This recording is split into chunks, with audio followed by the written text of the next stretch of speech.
घरामध्ये सगळा सेटअप केला, जुनं फर्निचर आणलं. कशाचं काय मॅच होईल,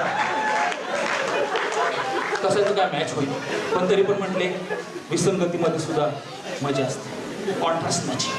म्हणले काही हरकत नाही, आता पुढचा गणेश भाऊ द्यायचा नाही आपला.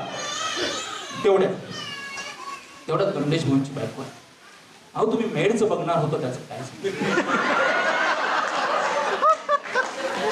गणेश भाऊंना थोडासा प्रश्न पडलाच होता.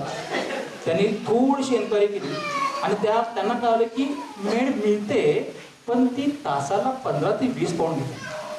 परत गणेश भाऊचा मॅथमॅटिशियन जागा झाला.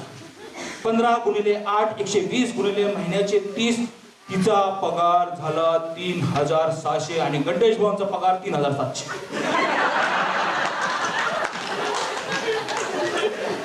गणेश भाऊंनी आपली डॉक्युमेंटची फाईल उचलली, डिग्रीच्या सर्टिफिकेटवर शेवटची नजर टाकली आणि पॅक करून 30,000च्या ज्या बॅगा आणल्या त्यात सगळ्यात खाली ठेवून.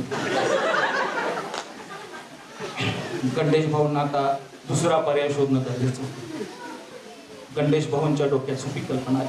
त्यांनी बायकोला जवळ बोलवलं प्रेमाने आणि म्हणाले, हे बघ, गेली 10 वर्ष आपण संसार करतो. तू माझी अर्धनागिनी, मी तुझा अर्धनागोबा.